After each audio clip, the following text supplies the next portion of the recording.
My Guru, I sat at his feet and with great anticipation I thought, here is a wonderfully holy man, revered by everybody, with such a wonderful reputation.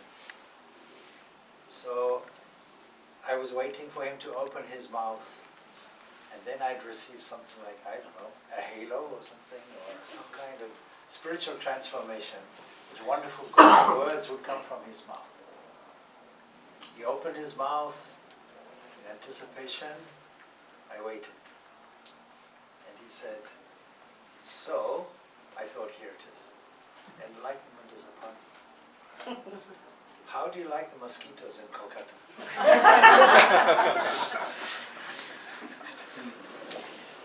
And that immediately, of course, put me at my ease, because anybody who's been there will understand that they come looking for you. In Africa we have things called glowworms, and we make a joke in Africa. So even at night they come looking for you with lanterns. Right. In Ireland also you said there is one insect, is there? That's a glowworm, yes. No, here, which comes and bites. Oh yes, midgets, yes. So when I first came to Ireland, I heard all about these midges. See, things that bite you. I didn't know what they were, because we have mosquitoes in Africa, but we don't have these midgets. So I was expecting to find leprechauns. I heard all about these leprechauns. Aren't they midgets? I don't know. So that was it. See, the one thing that marks out a guru is compassion. Not scholarliness, but compassion. And the greatest example Maharaj gave, our Holy Mother, sitting up all night, not discriminating. Others would discriminate. Disciples around Krishna sometimes would send the mother. Those people they didn't really want to deal with, and she happily dealt with them. On what basis? On the basis that they called her mother. And as soon as they said Ma, she had no choice. What great compassion. So all the greatest gurus you will find are these incarnations, naturally. These are the greatest of the gurus, the greatest of these teachers.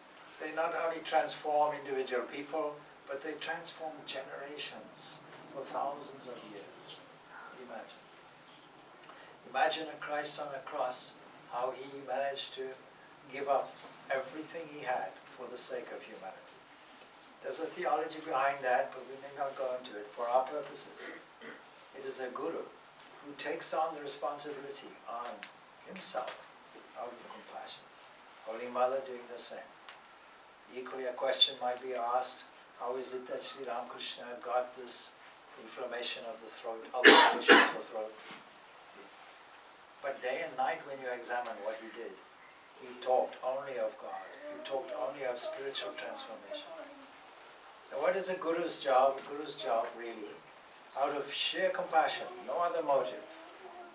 Such a person will interpret, tell you what is the essence of scripture. What does that mean? It means that, you see, most scripture is difficult to manage, difficult to handle. This does not mean that a guru is a great scholar. It just means that from their own experience, from their direct understanding, they know the purport of what is the Shastra. And so understanding that, they're able to convey the meaning. What's the alternative?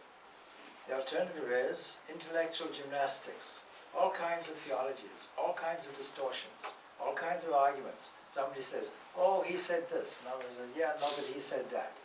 And some people emphasize something more, some will emphasize less. You need somebody of insight, spiritual insight, who understands what the inner meaning of it was, and what the inner meaning of various forms are. For example, all the forms of God that we see have their basis actually in meditation. We take, for example, the form of Ganesha. There's an understanding somewhere that if you take the Devanagari version of Om, and somewhere you look carefully, you'll see a trunk, somewhere you'll see a tusk, somewhere you see a pot belly, somewhere you see an eye. And then it must have occurred is the Lord, the cosmic Lord of the universe, is He not the remover of all our obstacles? See this great insight. When we study Scripture, we study in the reverse order. What that means is the Scripture came out of meditation. So when we study the Scripture, we use the same approach. I've heard many people say, Bhagavad Gita, why do I need to come on a Tuesday? I've read it from cover to cover. All right, you read it, but it's not a novel, is it? And what's the ending of it? Give me the spoiler alert, 18th chapter. Yes, the great summary there, and then it's finished. No, did you study it? What does study mean? Did you listen carefully to it? Listening can be either reading or preferably from the lips of a teacher. Somebody who has the commentary, the inner commentary there. Did you listen, Shravana? Did you reflect on it, Manana? And finally, did you meditate on it? See, so these three processes are necessary. There's a wonderful tradition, and it's not a Hindu tradition at all. But you see, truth is universal. This belongs to the monastic tradition of the Benedictines. And it's called reflecting. The idea is you take a passage and you reflect on it, and that becomes your contemplation. It becomes your meditation.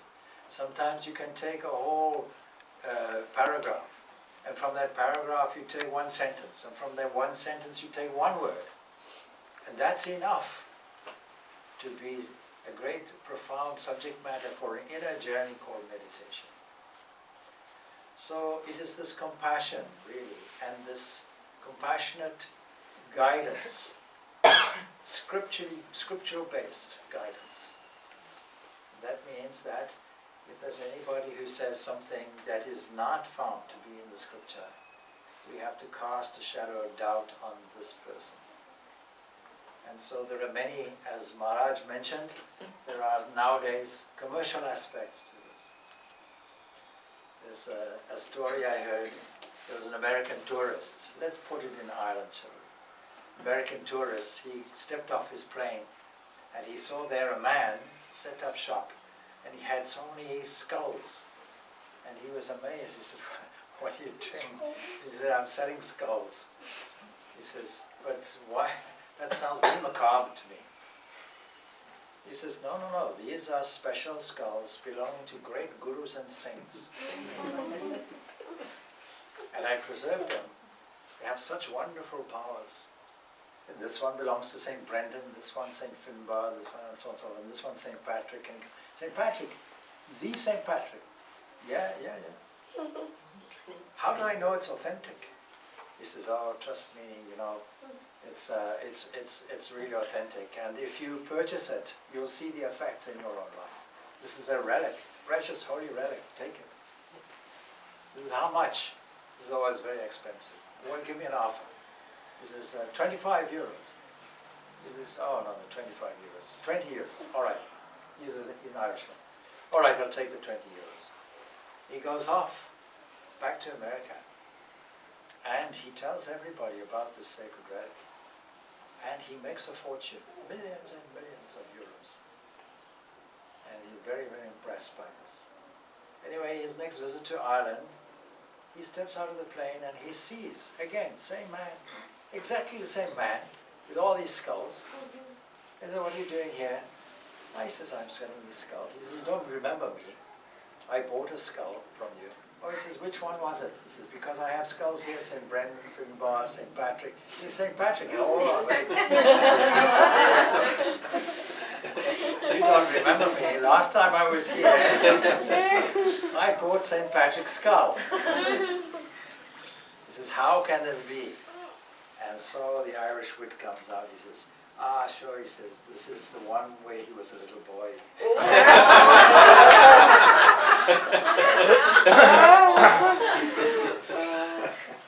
So we have to be careful today in evaluating people in terms of their authenticity.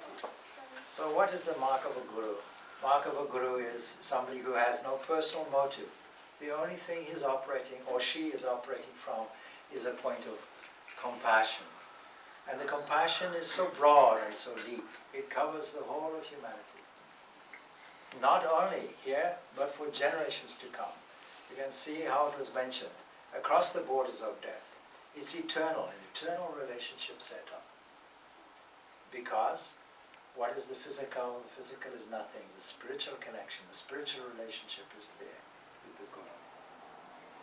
Then somebody who knows the purport of the scriptures, but more importantly, ideally, somebody with a direct connection to the ultimate essence, the ultimate truth, which we call Brahman. Somebody who has absolute purity. But bear in mind, the Shishya, the disciple, also has some responsibilities. And of course, don't forget, from the disciple's point of view, this is the Guru. But from the Guru's point of view, that Guru is not a Guru. I'll give you an example. Supposing I go to India and I visit all the great temples, maybe 12 prominent temples in India, and in each one I see God. Will I then come back to Ireland and say, I have 12 disciples? If you see God in all these entities, you can't say from the Guru's point of view, I have disciples. And so anybody who boasts, I have disciples. Before Maharaj came here, a frequent question from anybody across the sphere, social sphere, how many disciples do you have? I said, I don't collect them, I don't. Nothing like that. I haven't got a collection of them. I'm trying to explain to somebody, you see, if you see God in all these people, you don't have disciples, not at all. So in this way, and it is this outlook that affects the transformation, that the Guru's understanding that there's nothing but a full, free and perfect entity behind the physical entity, behind the psychological entity. There, at the most profound depth, is nothing more than this Atman, this great, great fullness, this great perfection. And there's such a profound meaning in taking the full moon, because does it not, after all, reflect fullness? Is it not appropriate, therefore?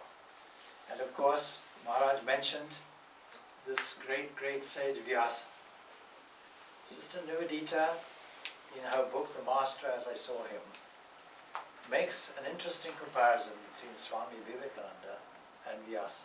Sorry, not Swami Vivekananda, of course indirectly, but Ramakrishna and the series of events, and coming back to Vivekananda and so on. She traces it like that. What she says is, she traces a causal link. If it had not been for my master, I don't know if she traces in this way, but this is the purport of it. Because Nivedita came across her Guru, Swami Vivekananda, and that transformed her whole life. And she echoed her whole life. She became a living example of an ideal disciple, echoing his words, echoing his sentiments, as it were, getting into his very mind and expressing it for the upliftment of humanity. Principally, how do we uplift humanity? It is by teaching this Vedanta. This Vedanta is the only thing that can create harmony, because it has no biases, it has no axe to grind.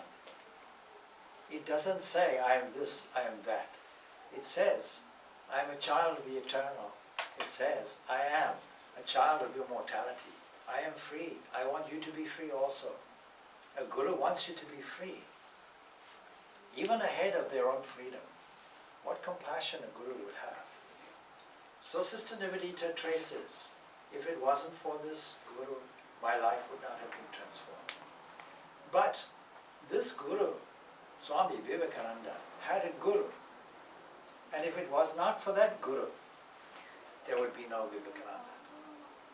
And if it wasn't for a fisherwoman, of the lowest caste, who managed to build a temple, inspired to build for the Mother Kali, would there have been a Ramakrishna sitting in that temple? And now we go back then to Vyasa. Vyasa was born of a fisherwoman. And he makes this wonderful comparison. And she makes this comparison for several reasons. One of which is, should we not take this social discrimination that we have and cast it to one side, seeing the potential for manifestation of great glory in this? And the second thing is, see what Vyasa did. We have a sample from Maharaj here of some of his works. Brahma Sutras are attributed to him. Mahabharata is attributed to him. Bhagavatam is attributed to him. So many things are attributed to him. Even if we take Patanjali Yoga Sutras, a commentary is attributed to him. Such vastness. It was him that organizes all the Vedas and Upanishads in some systematic order through the Brahma Sutras, in the case of the Upanishads. And so, transforming generations for thousands and thousands of years. And so, these three inspirations that you find here have this same capacity. She points this out, that we are looking at some transforming effect for the next several thousands of years. These are the great, great universal cosmic gurus. And other gurus are merely sparks of that, reflections of that, in a sense. Of course, in another sense, it is this only one guru. God is the guru. You see how Shankaracharya, he puts out these 8 verses, these 8 stanzas to the guru. Some extraction is there. I'll put it in the English. It says, even though a person be blessed with a beautiful body, charming wife, glorious success, and immense wealth, if his mind is not attached to the lotus-like feet of the Guru, then to what avail are these accomplishments? This was written, presumably, a long time ago, but it's so relevant today.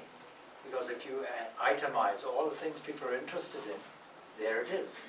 Although it doesn't mention Google, I admit. One may have mastered the Vedas, be well versed in scriptures. That means any scripture. You can see how there's so much religious division taking place because of people arguing over one verse or the other verse, bringing it to the head, forgetting the heart, and the insight, the spiritual insight.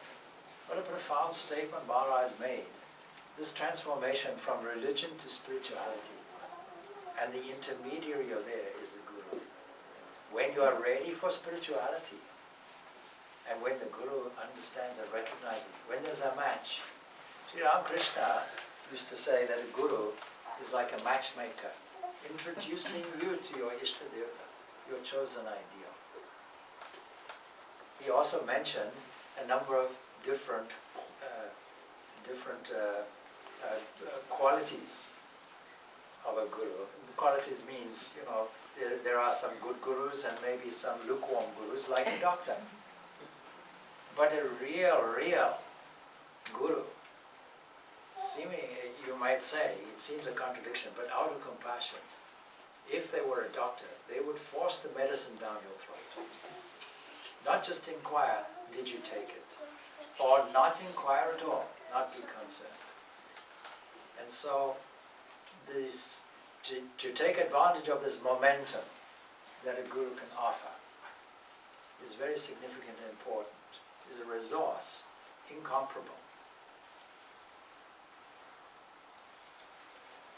But if one's mind, continues Shankaracharya, is not attached to the lotus-like feet of the Guru, then to what avail are these talents, any talents and abilities? One may be renowned both in his country and abroad. His conduct may be exemplary. But to what avail are these if one's mind is not attached to the lotus-like feet of the Guru? You bear in mind there's only one Guru, that is God. So what is the human version of it is just an adapter, if you want, with God's grace flowing through. Decided to be an open channel for God's grace to flow through. Having an ego like that, which is an open channel, rather than a fixed thing, a fixation. something that stands in the way. One's mind may be free from desire for sense pleasures and for techniques concerning longevity, etc.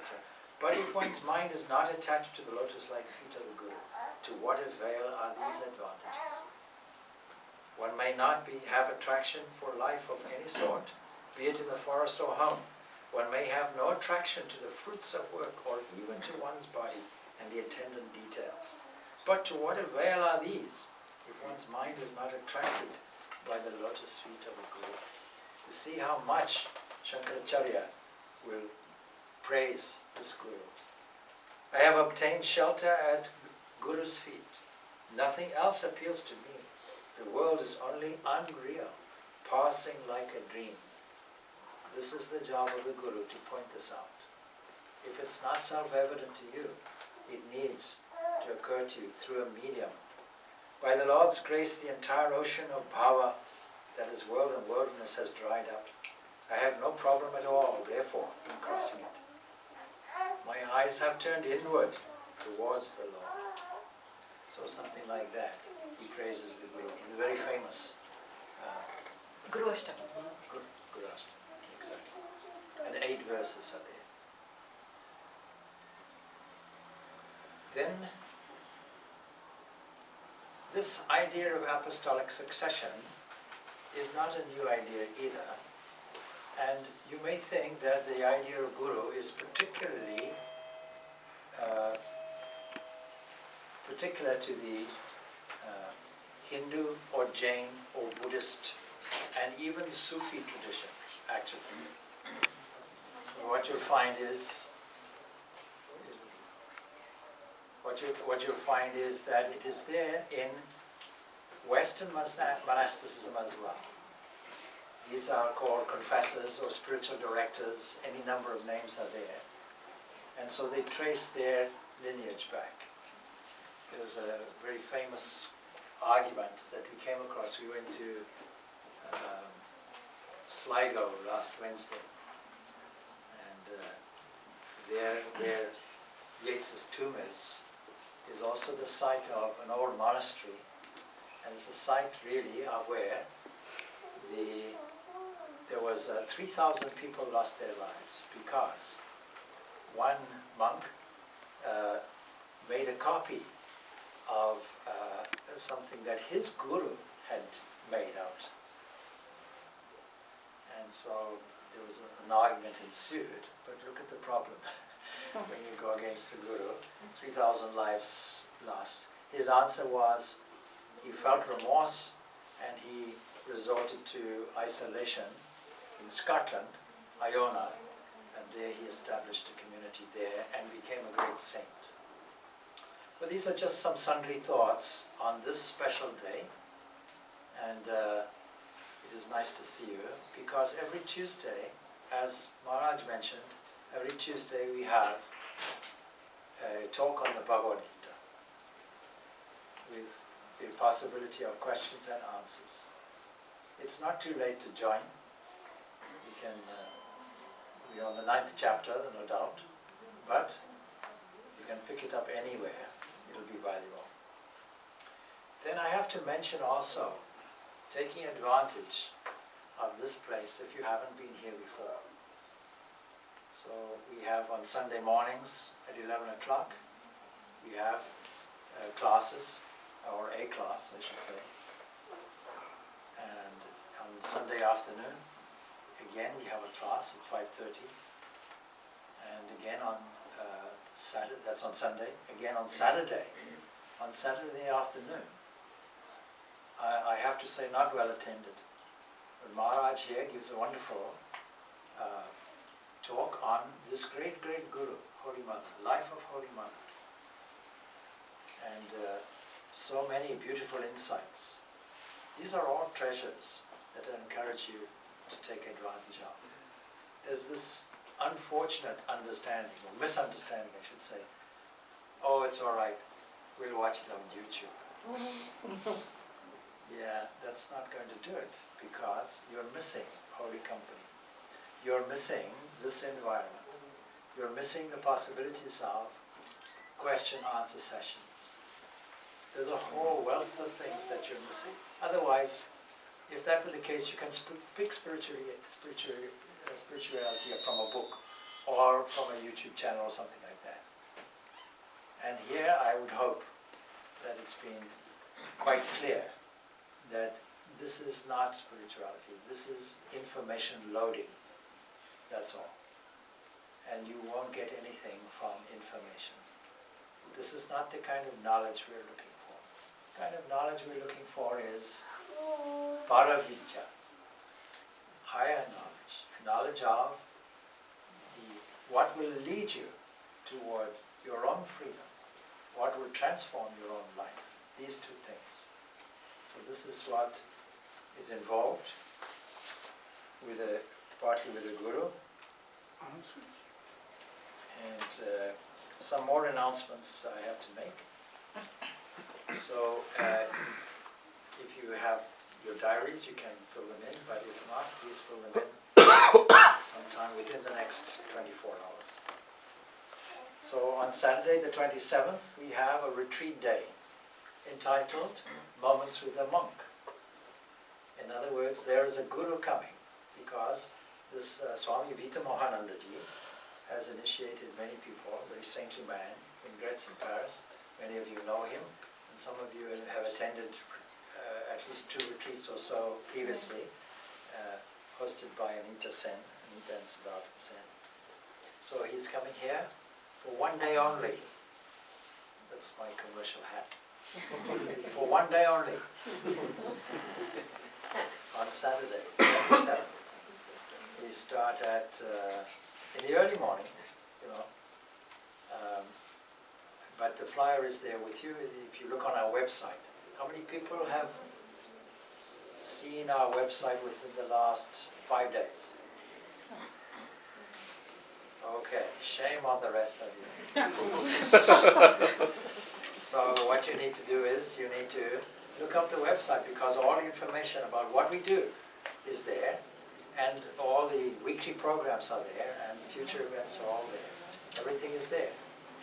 How many of you are fully subscribed to our WhatsApp channel announcements? Oh, that's good. That's much better. All right. How many of you signed up to EVS chat?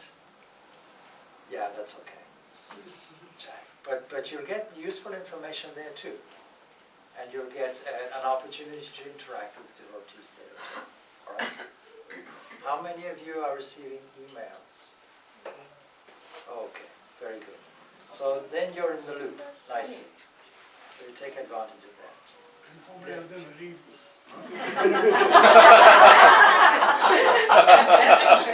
How many of them? Yes. How many read? Yeah. And if not, how many require specs? So, all right, all of this is there. Then another announcement worthy of booking up.